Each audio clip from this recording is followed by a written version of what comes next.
Welcome back, everybody. Bobby and I are anxious to keep going with the Kickstarter conversation we've been having. And we recently talked about how some people who are well known in the industry have made Kickstarter work so well for them. But if you're not well known, if you're just the one trying to start a project, how do you make your project stand out enough to get noticed? Any ideas, Bob? Well, I think it's what we come up against is what genre you create in this book in. I know for myself, I have one for Skystorm, and I love superhero comics. It's what I grew up on. It's what I read now, and I read some other comics now, but it's what the majority I read now. So of course my creative juices went that way for the past 20 plus years. Let's get real. Marvel and DC have that down. They've got that part down doing the superhero comics. So what I'm facing is, how do I take something one way and brand it and push it and try to draw a larger audience? And I'm looking at more fantasy, science fiction and fantasy, and there's tons of those elements in my book, but it's not where I was thinking. So yeah, I'm looking myself on how to reach a larger audience to successfully pull off a Kickstarter. So yeah, you're right. Marvel and DC publish so many superhero books in a given week, let alone a month. Okay. It's hard to distinguish yourself from Marvel and DC since they do it so much that you may have a wonderful idea for a superhero and do the job very, very well, but people aren't going to support your book when they can just go buy another book from Marvel or DC. So you have to make yourself different somehow. Yeah, one thing is definitely getting out and using social media to build an audience. So you're bringing that audience to Kickstarter, but Kickstarter also always brags, oh, we bring audience to you. And that hasn't been my experience myself. I have drawn more people into Kickstarters I've done over the years myself. But yeah, you've got to, and we were talking earlier about somebody who's going in a whole different direction with the comics, and maybe that's what you do from the beginning. If you know you're going to take this book and you're going to crowdfund it, then you want to do it in an area that's going to be the most successful for you. But as I'm saying that, I'm thinking you also want to enjoy the creative process. So if I want to make superhero comics, I'm going to make superhero comics. You know what I mean? There's a limit to doing something that you just don't want to do just to try to get it out there is not going to work well for you. No. So you have to find, appeal to audiences, find a spin on your character or your presentation to reach other audiences. You mentioned something very important of like building your own audience, but there's another way to approach that is finding an audience that is already there and not being served. Sure. We had talked about Josh Blaylock earlier, and you had talked about the political end, but before we jump into that, let me say, I saw him at Cincy last year, and he gave me a comic about Bitcoin, and he did a comic for Bitcoin, took it to some big convention or something, I don't know, some rally, and sold a ton of those. And I can't remember if he was commissioned to do the book, and that's why he did it. But we got talking about Bitcoin. We've both been investors in Bitcoin back and forth. And I was really surprised. And then he was doing these alien archaeology type he's really reaching out for some different audiences. It's cool. And it doesn't surprise me with Josh. I've known him a long time. But that's a project he's got coming out soon through Diamond. But it's incredibly researched. There is a field of historical research that's looking at the somewhat bizarre and based on actual research, looking at things that the mainstream might seem as a little bit too far-fetched or science fictional, but there's actually foundational research that a lot of these things may be true. So he's taking information that is well researched and speculated on and putting it into a story format. So there's already an audience of people who are sharing this type of research and communicating with each other. So he's creating a story form for them. So he found an audience that's dedicated to what they study and is giving them a story. Okay. And so that's why I'm talking about of finding an audience that is already there, but might not being served.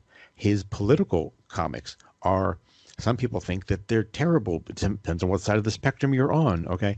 But he's selling political comics to one side or the other because that's not your normal comic book reader. These are people who are passionate about certain political candidates, and you put together a story form of their story, and their fans are going to buy it.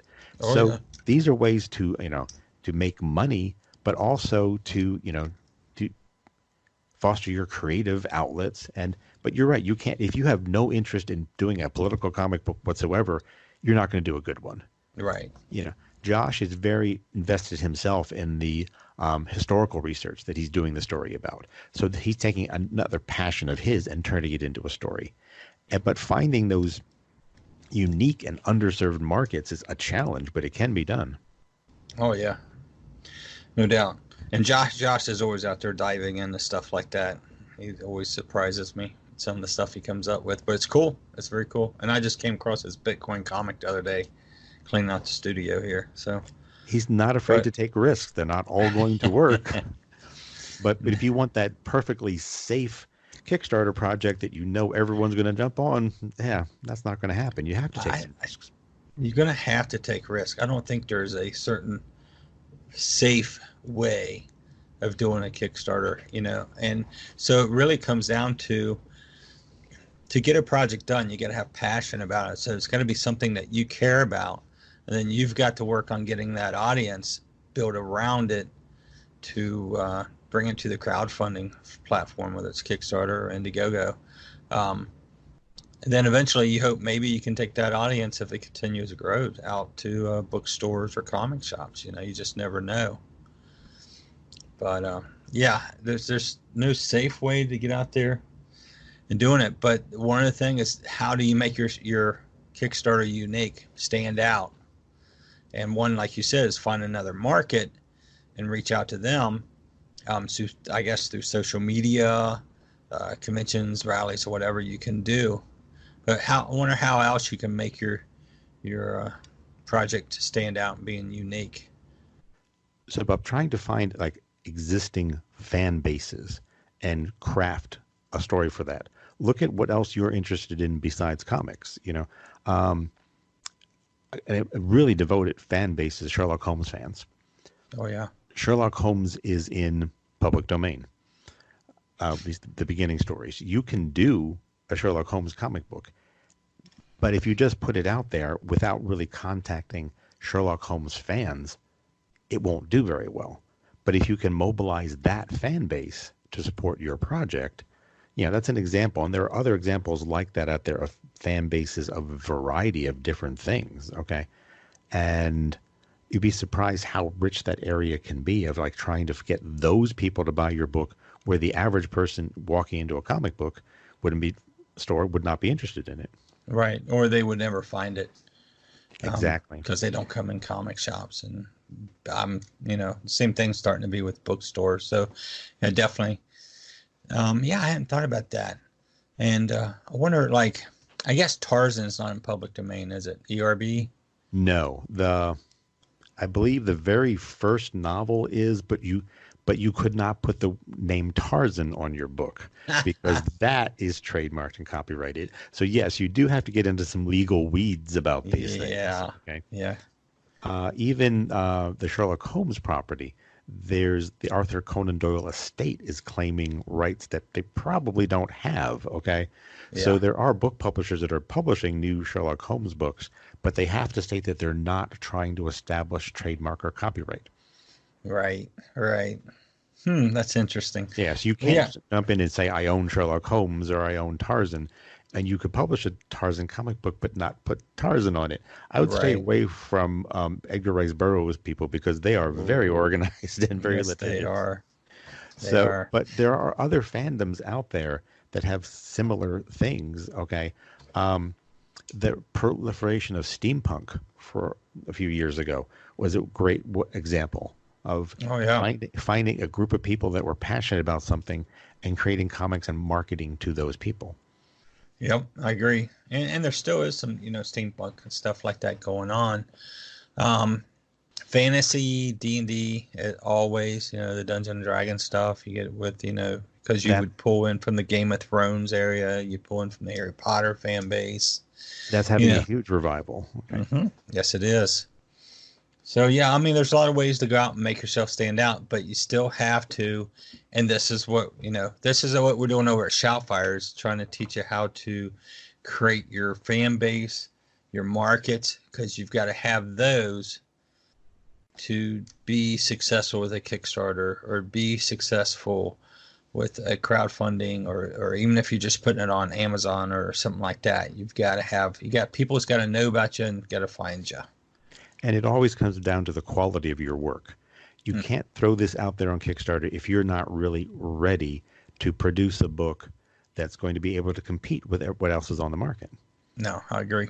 And you got to be honest with yourself as far as the quality of it, and ask for help and suggestions and reviews, and you'll get better. And sometimes, teaming up with other people to put out a good product is a good way to do that. But yes, Kickstarter there is a group of them that are using Kickstarter as a way to get their stuff out there. So, we had spoken about that in the last podcast. So you definitely want to make your items unique, make them stand out. And we're going to do some other tutorials really on how exactly to go through the Kickstarter process. Because unless you know the process step by step, you're going to wind up trying to reinvent the wheel constantly. Yes. And something I just stumbled across is a friend of mine, Brent Fowler. He actually designs graphics and stuff for Kickstarter projects. I didn't know Brent did that. And so Brent Fowler, if you think about doing a Kickstarter and you need some graphics done up, he's available. There's a fee, but he does beautiful design work. And I didn't realize it was a business, but it is. And so, well, yeah, that's because you want. Saying before, there's so many elements that if you've not gone through the process or studied it, you think, oh, well, it's pretty easy. I just make my comic book and quote unquote put it on Kickstarter. Well, there's more than that, just putting it on Kickstarter. There's so many different things to make sure that you don't follow their minimum requirements of what you need to do, but also follow what's working on successful Kickstarter platforms.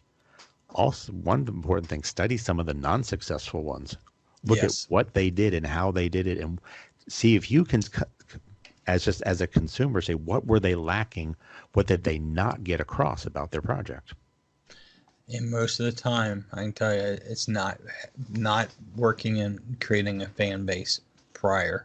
It's because that fan base is going to go out and promote you and tell other people about you and help you expand it. So, but right now we're in the process of setting up some streaming for ShoutFyre, and definitely Kickstarter setups will be one things that you and I could actually sit here and discuss as I'm showing it on the screen step by step.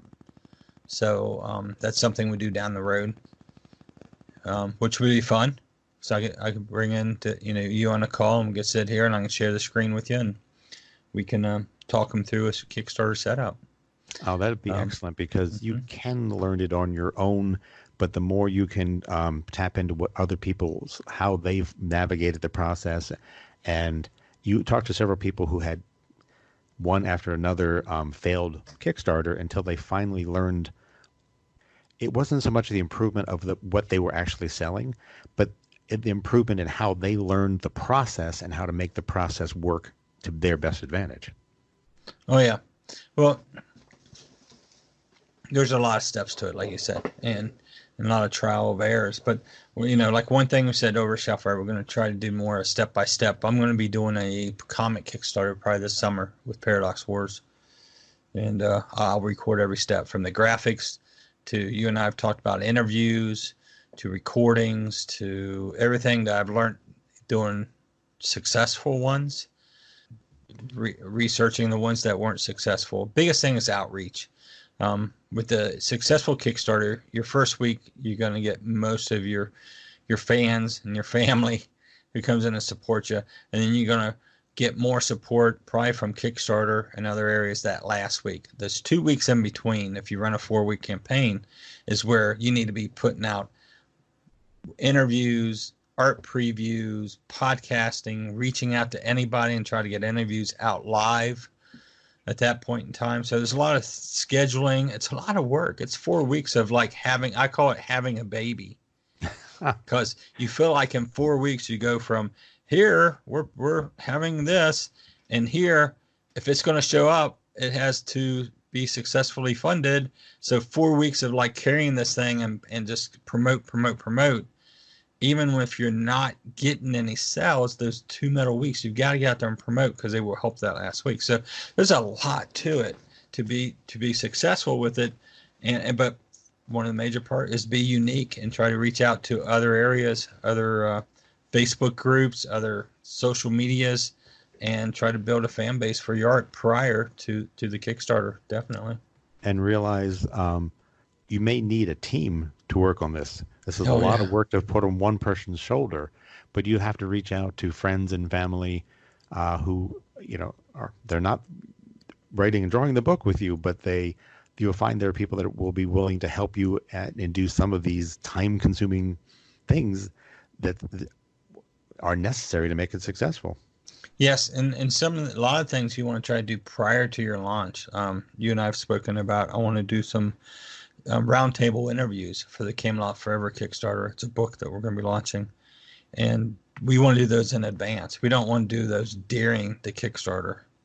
We want to do those interviews in advance. They're going to be video interviews, and we want to do those in advance, cut them, create them, boom, have them ready to to launch within that 4 week period. And so I actually know people who didn't have their book finished when we had planned to finish it during that 4 week period and find out that it's not really going to work. Well, some of the Kickstarters you can do and say, hey, this book's going to ship in 6 months. I think that's a nightmare. I think a lot of people have been jaded by unfinished and undelivered projects. Right. So I'm not too sure. You need to have a bulk of it finished. I know Paradox Wars, it's penciled, inked, and colored. It just needs to be lettered. I plan on having a bulk of it lettered prior to the Kickstarter. Even though I'm thinking about going in and tweaking a lot of the colors and going with more of an animation style, you need to have a lot of it done. It will go a long ways. The more you can show, the more you can present, will go a long way to people supporting you and backing you. So to circle back about looking for a unique product, you also have to be wary and not make it so unique that nobody cares. Yeah, like I like to build, and then one of my current project is a deck. Yeah, I know it's the middle of the winter, but a comic book on building decks probably is not going to be successful.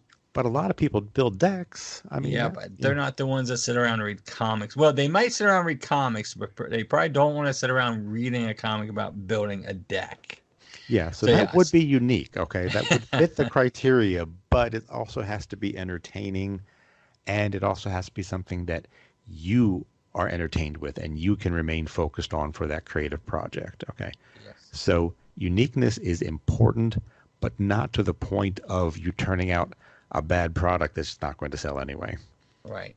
Well, I think that about wraps us up for today, Bob. We got a lot of interesting things talked about there, and we're going to be doing a lot more on this subject in the future as we break it down into very specific steps. Yes, I agree. It was a great one. Talk to you next time.